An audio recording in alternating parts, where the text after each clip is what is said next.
अक्सर इसको negative sense में ही यूज़ करते हैं, क्योंकि ऐसा सुनने में आता है कि जब कोई व्यक्ति को स्ट्रेस होता है या अगर बहुत ज़्यादा स्ट्रेसफुल कंडीशंस में वो व्यक्ति रहता है तो उसे तरह तरह की बीमारियां हो जाती हैं। यानी कि बहुत सारे बीमारी का कारण स्ट्रेस होता है। तो आइए हम लोग देखते हैं कि आखिर ये स्ट्रेस आधुनिक जीवन में इतना क्यों इम्पोर्टेंट हो गया है कि लोग इसके ऊपर रिसर्च कर रहे हैं, लोग इसके कारण को जानने का प्रयत्न कर रहे हैं, लोग इसको कोपिंग मेथड्स के बारे में बात करते हैं। तो आखिर ये है क्या? कुछ मनोवैज्ञानिकों ने तनाव को स्टिमुलस यानी कि स्टिमुलस को कारक माना है और उन्होंने ये समझने की कोशिश की है कि कोई घटना, जैसे कोई भी घटना होता है या परिस्थिति जो हमारी होती है, उसके प्रति हम लोग एक असाधारण रिएक्शन शो करते हैं। तो जैसे कि अगर कोई ऐसा फिज़िकल कंडीशंस आ गया, जैसे बाढ़ आ गया, भूकंप आ गया, या समझ लीजिए किसी की नौकरी छूट जाती है या किसी के साथ कुछ दुखद घटना, किसी की मृत्यु हो जाती है, तो ये सामाजिक या भौतिक कह सकते हैं या एनवायरमेंटल कारक के चलते जो हमारे अंदर जो असाधारण अनुक्रिया हम करते हैं, जो रिएक्शंस करते हैं, उसके चलते वो एक स्ट्रेसर का रूप ले लेता है, क्योंकि वो हमारे अंदर एक स्ट्रेस पैदा करता है। और कुछ मनोवैज्ञानिकों का कहना है कि जो हम लोग रिस्पॉन्स प्रदर्शित करते हैं, जैसे कि समझ लीजिए कि कठिन परिस्थितियों में व्यक्ति द्वारा किए गए जो भी मनोवैज्ञानिक एवं फिजिकल दैहिक अनुक्रिया पर बल डाला गया है यहाँ पर। और उन्होंने मनोवैज्ञानिकों ने कहा है कि जैसे कोई व्यक्ति चिंता करता है, क्रोध करता है, आक्रामकता या इस तरह की अगर सिचुएशंस अगर सामने आती है तो उसके रक्तचाप में वृद्धि आ जाती है, उसे नींद नहीं आती है, तब वो व्यक्ति कहता है कि हमें तनाव हो गया है। तो या फिर तनाव के चलते हमें नींद नहीं आ रही है, तनाव के चलते हमें हमारा ब्लड प्रेशर बढ़ गया है, तरह तरह की बातें हैं। कुछ मनोवैज्ञानिकों ने ये भी कहा है कि it is a relationship between stimulus and response, यानी जो स्टिमुलस हमारे समक्ष आता है उसी के अकॉर्डिंगली हम लोग उसका रिएक्शंस भी शो करते हैं। तो आइए हम लोग इसके डेफिनेशंस के बारे में पढ़ेंगे तो समझेंगे कि एक्चुअली स्ट्रेस क्या होता है।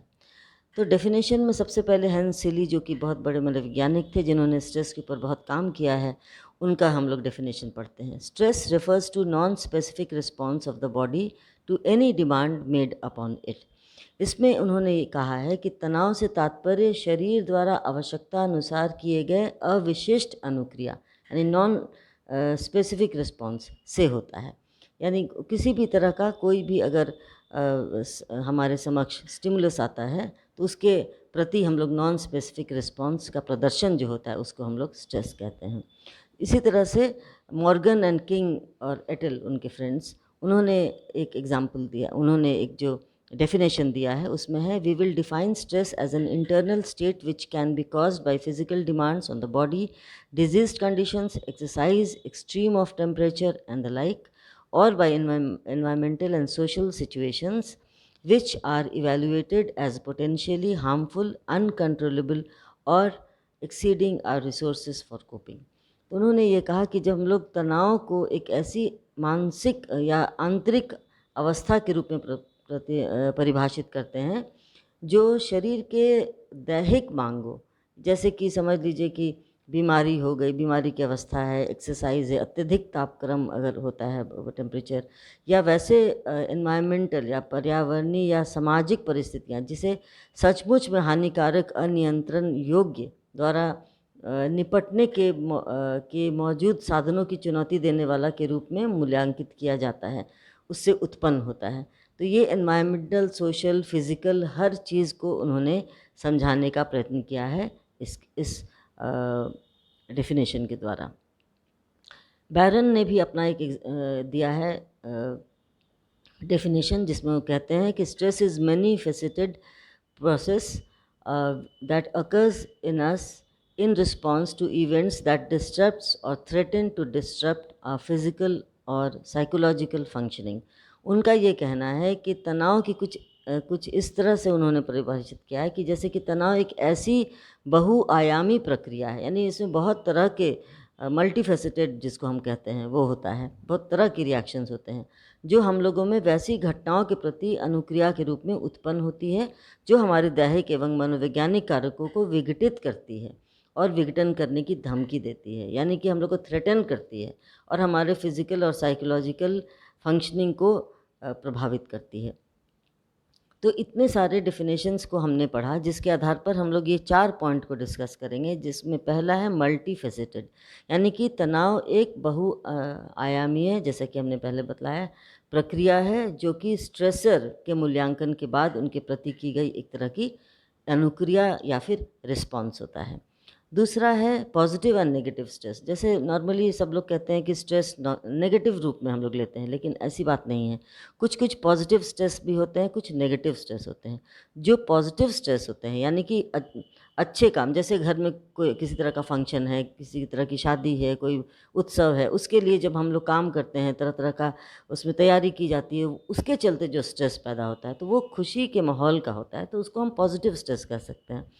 और एक होता है नेगेटिव स्ट्रेस, जो कि जिसमें हम बुरा एक्सपीरियंस होता है, जिसमें हमारा जो अनुभव है वो बुरा है, या जो हमारा स्ट्रेसर है वो नेगेटिव रिस्पॉन्स हमारे अंदर प्रदर्शित कर रहा है। तो जो पॉजिटिव स्ट्रेस होता है उसको यूट स्ट्रेस कहते हैं, और जो नेगेटिव स्ट्रेस होता है उसको हम लोग डिस्ट्रेस कहते हैं। तो इस तरह से ये दो तरह से इन्होंने मनोवैज्ञानिकों ने स्ट्रेस के बारे में बतलाया। उसके बाद है कि साइकोलॉजिकल एंड फिजियोलॉजिकल इम्पैक्ट। ये तो हमने पहले भी बतलाया, जो डेफिनेशन से भी जाहिर है कि जब कोई व्यक्ति स्ट्रेस में रहता है तो ना सिर्फ मानसिक बल्कि वो शारीरिक रूप से भी काफ़ी प्रभावित होता है, और उसके फंक्शनिंग में, उसके क्रिया में, मानसिक क्रिया या शारीरिक क्रिया में काफ़ी अवरोध या विकृति पैदा हो जाती है।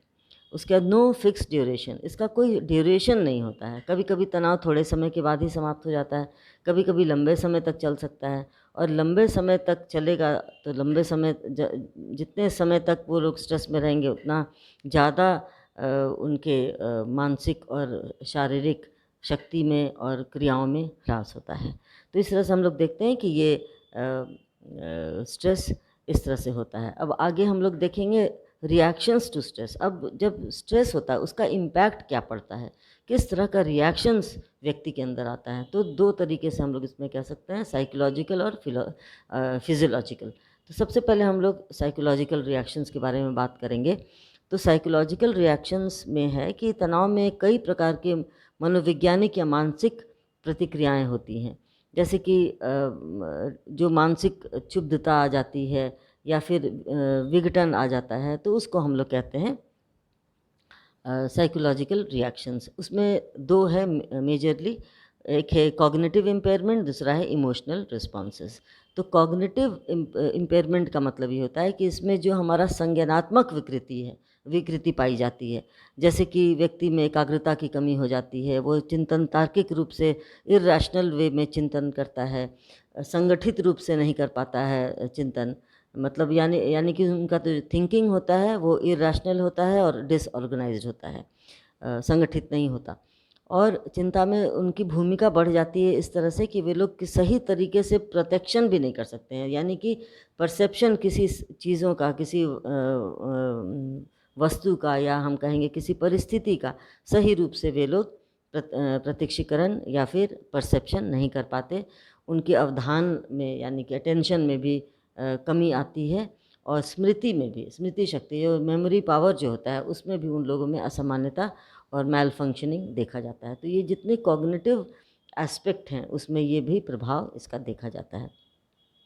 दूसरा होता है इमोशनल रिस्पॉन्स। ऑब्वियसली अगर कोई व्यक्ति स्ट्रेस में रहेगा तो उसके इमोशंस, वो तो सही तरीके से अपने इमोशंस को नहीं प्रदर्शित कर पाएगा, तो उसके अंदर नेगेटिव इमोशंस का देखा जाता है। तो उसमें नेगेटिव इमोशनल रिस्पॉन्सेज के अंतर्गत हम लोग देखते हैं एंजाइटी, एंगर एंड एग्रेशन, और एम्पैथी एंड डिप्रेशन। तो एंजाइटी जैसा हम सभी जानते हैं, चिंता जिसको हम लोग कहते हैं, और इस चिंता में व्यक्ति जो तनावपूर्ण स्थिति से जब घिर जाता है तो वो उसके अंदर चिंता जन्म ले लेता है। चिंता एक ऐसी अप्रिय संवेग की अवस्था होती है, या इमोशनल स्टेज होता है, सिचुएशन होता है, जिसमें व्यक्ति में डर होता है, आशंकाएं होती है, डाउट होता है, परेशानी होती है, इस सबों की प्रधानता अधिक होती है।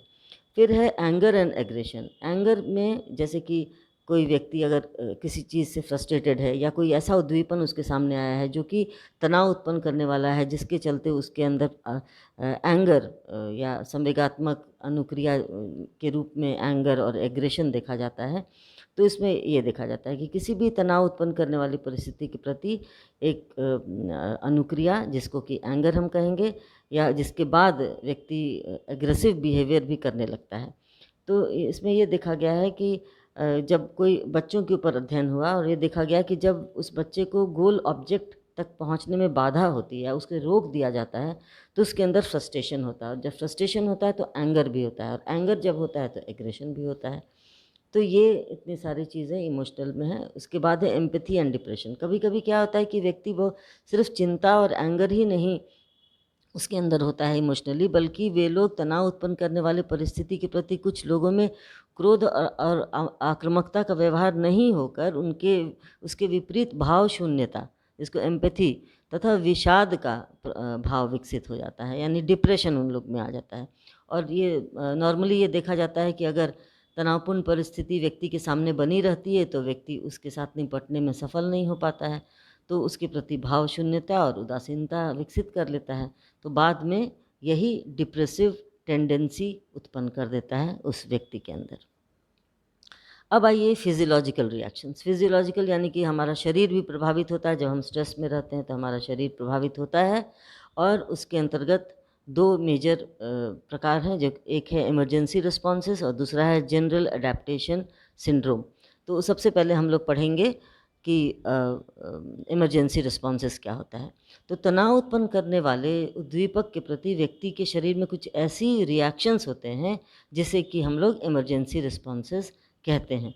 जैसे कि समझ लीजिए लिवर में अत्यधिक मात्रा में चीनी का ये रिलीज़ होना, या शरीर में मांसपेशियों की अधिक से अधिक शक्ति मिल सके, यानी लिवर से ज़्यादा शुगर का रिलीज़ होता है और उससे व्यक्ति के अंदर शक्ति बढ़ जाती है। और शरीर में कुछ ऐसे हार्मोन्स निकलने लगते हैं जो चर्बी तथा प्रोटीन को चीनी में बदल देता है, जिससे शारीरिक कार्य के लिए भी हम लोग पर्याप्त ऊर्जा व्यक्ति को मिलने लगता है। उसके बाद हम ये भी देखते हैं कि व्यक्ति के हृदय गति यानी कि हार्ट बीट, रक्तचाप यानी ब्लड प्रेशर और रेस्पिरेशन श्वसन गति में भी वृद्धि हो जाती है, तथा जो हमारे मसल्स होते हैं उसमें भी तनाव भी बढ़ जाता है। म्यूकस की मात्रा में काफ़ी कमी आ जाती है, तथा फेफड़ा को अधिक से अधिक वायु प्रवेश करने में के रास्ते में भी काफ़ी रुकावट आती है। शायद यही कारण है कि तनावपूर्ण परिस्थिति में व्यक्ति का मुंह क्यों सूखने लगता है। इसलिए सूखने लगता है क्योंकि उसके मुंह से लार जो या म्यूकस होता है उसका सेक्रीशन बंद हो जाता है। उसके बाद हम देखते हैं कि जो एंडोर्फिन्स होता है, जो एक तरह का दर्दनाशक है, स्वाभाविक रूप से नेचुरल दर्दनाशक जिसको हम कह सकते हैं, की मात्रा में वृद्धि हो जाती है, और शरीर के सतही क्षेत्रों में पाए जाने वाले जो रक्त नलिकाएं होती वो संकुचित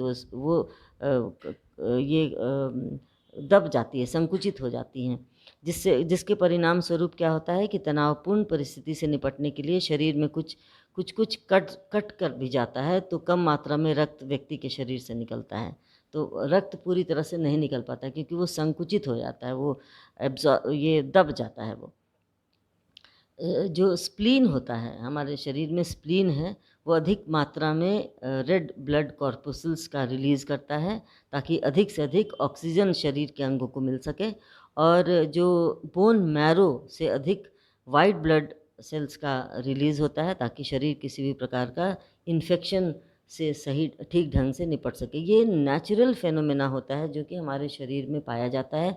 जब भी ऐसा स्ट्रेसफुल सिचुएशन या परिस्थिति आती है तो इस तरह का जो नॉर्मल प्रतिक्रिया होता है हमारे शरीर में, वो ये देखा जाता है। तो इमरजेंसी रिस्पॉन्स, अगर कोई परिस्थिति हमारे सामने आती है तो हम जो इमरजेंसी रिस्पॉन्स जो उसके प्रति प्रदर्शित करते हैं उसमें ये सारी बातें हैं जो कि हमारे शरीर के अंदर, जो हमारे शरीर के विभिन्न सिस्टम्स हैं वो प्रभावित हो जाते हैं। तो आप देखेंगे कि इसमें ऑटोनॉमिक नर्वस सिस्टम, इसमें एंडोक्रिन ग्लैंड्स, इसमें nervous system, central nervous system, सारे ऑर्गन्स प्रभावित हो जाते हैं। अब आइए जनरल अडेप्टेशन सिंड्रोम के प्रति। जनरल अडेप्टेशन सिंड्रोम को हैंस सीले ने समझाया है, और इसके माध्यम से उन्होंने बतलाया है कि किस तरह से जो जब स्ट्रेसर हमारे समक्ष आता है तो हम उसके साथ डील करते हैं। तो उसमें 3 उन्होंने स्टेज बतलाया है, stage of alarm reaction, stage of resistance और स्टेज ऑफ एग्जॉशन। तो सबसे पहले स्टेज ऑफ अलार्म रिएक्शन, जो सबसे पहले जो स्ट्रेसर जब हमारे सामने आता है तो क्या होता है, उसमें ये होता है कि जब व्यक्ति तनाव उत्पन्न करने वाली जो परिस्थिति या घटना, जिसको हम लोग स्ट्रेसर कहते हैं, से घिर जाता है तो उससे प्रभावित होता है। उससे सबसे पहले वो शारीरिक परिवर्तन होते हैं जिसको कि अलार्म रिएक्शन की संज्ञा दी जाती है। तो इसमें क्या होता है कि जो इमीडिएट रिस्पॉन्स करने के लिए वो तत्पर होता है, जैसे कि सिंपैथेटिक नर्वस सिस्टम उत्तेजित हो जाता है, जो भी उसका सिंपैथेटिक नर्वस सिस्टम है वो काफ़ी एक्टिवेटेड हो जाता है और व्यक्ति स्ट्रेसर को चुनौती या धमकी से निपटने के लिए वो तैयार हो जाता है। इसको कहते हैं अलार्म रिएक्शन। उसके बाद सेकेंड है स्टेज ऑफ रेजिस्टेंस। रेजिस्टेंस का अर्थ होता है प्रतिरोध। प्रतिरोध की आवश्यकता यानी कि वो अवस्था यानी कि वो रोकने की कोशिश करता है। अगर व्यक्ति के सामने स्ट्रेसर की उपस्थिति होती है तो इसमें जनरल अडेप्टेशन सिंड्रोम की दूसरी अवस्था में क्या होता है कि प्रतिरोध की अवस्था प्रारंभ हो जाता है, जहाँ शरीर स्ट्रेसर को लगातार मौजूदगी, मतलब अगर स्ट्रेसर लगातार मौजूद है से उत्पन्न जो भी प्रभाव को अवरुद्ध करता है, यानी उसको रोकता है। इस अवस्था में शरीर में कुछ ऐसे हार्मोन्स निकलते हैं जिनसे प्रतिरोध की मात्रा में वृद्धि हो जाती है। अर्थात हम ये कह सकते हैं कि हार्मोन के सहारे शरीर मुख्य प्रक्रमों को मजबूत कर स्ट्रेसर के प्रभाव को अपने आप से बचाता है, यानी स्ट्रेसर जो स्ट्रेस दे सकता है उससे बचाने की कोशिश करता है। इसको कहते हैं रेजिस्टेंस या प्रतिरोध। अगर इसी अवस्था में व्यक्ति के सामने कोई नया अगर स्ट्रेसर भी आ जाता है तो नए स्ट्रेसर के प्रति व्यक्ति की जो प्रतिरोध शक्ति होती है काफ़ी कम हो जाती है, क्योंकि वो एक ही स्ट्रेस से नहीं उबर पा रहा है तो दूसरा स्ट्रेसर आ गया तो उससे कैसे नहीं उबर पाएगा, तो इसलिए वो कोप अप नहीं कर पाता है। और फिर लास्ट है स्टेज ऑफ एग्जॉशन, जैसे कि समापन की अवस्था या थकान की अवस्था जो जिसको हम कह सकते हैं। इसमें क्या होता है कि ये तीसरी अवस्था है और इसमें जो ओरिजिनल जो स्ट्रेसर होते हैं, जो जिसके चलते हमें स्ट्रेस पैदा हुआ, या फिर न्यू स्ट्रेसर, जो नया स्ट्रेसर भी आ गया है, क्योंकि हमारा जीवन लगातार निरंतर चलता रहता है और किसी एक स्ट्रेस से हमें नहीं गुजरना पड़ता, एक साथ कई नए नए स्ट्रेसर्स से हम गुज़रते हैं और हमारे जीवन में वो आता है। तो ये सभी स्ट्रेसर्स के प्रति अनुक्रिया करने की क्षमता में काफ़ी कमी आ जाती है, क्योंकि व्यक्ति बहुत सारे स्ट्रेस से घिर जाता है और प्राणी में तब शिथिलता पाई जाती है। तो युवा मतलब निष्क्रिय हो जाता है, बिल्कुल इनएक्टिव हो जाता है और बीमार भी पड़ सकता है कभी-कभी। और ये भी देखा गया है कि जो हार्मोन्स जो होते हैं, जिस स्ट्रेस होने के चलते जो हार्मोन्स रिलीज़ होता है उसका स्तर अधिक समय तक बना रहने से व्यक्ति के में बहुत सारे साइकोसोमैटिक प्रॉब्लम्स डेवलप हो जाते हैं। साइकोसोमैटिक प्रॉब्लम आप सभी को पता है कि मानसिक कारण के चलते जो शारीरिक रोग में जो परिवर्तित हो जाता है मानसिक कारण, मानसिक तनाव, उसको कहते हैं साइकोसोमैटिक डिसऑर्डर, मनोदैहिक विकार। तो बहुत सारे ऐसे मनोदैहिक विकार हो जाते हैं जैसे अल्सर होना, दमा होना, हाई ब्लड प्रेशर होना, कैंसर होना, डायबिटीज़ होना, ये सब सारे रोग उत्पन्न हो जाते हैं और कभी-कभी व्यक्ति की मृत्यु की भी संभावना हो जाती है।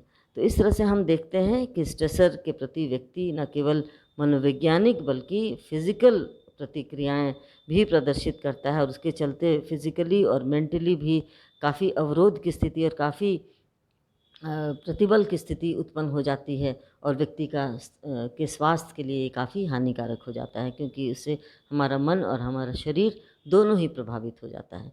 अब हम लोग आगे नेक्स्ट वीडियो में देखेंगे कि इसके कौन कौन से ऐसे कैटेगरीज़ होते हैं या हम लोग कैसे कोप कर सकते हैं, कैसे इन सारे स्ट्रेसेस को, क्योंकि स्ट्रेस ये निरंतर आने वाली हमारे ज़िंदगी में हमेशा हर दिन नए नए तरह के स्ट्रेस से हमें गुजरना पड़ता है। तो इन स्ट्रेसेस के साथ इन तनाव के साथ कैसे हम लोग मुक्ति पा सकते हैं, कैसे अपने आप को एक नॉर्मल कंडीशन में रख सकते हैं मेंटली और फिज़िकली, इसके लिए हम लोग अगले वीडियो में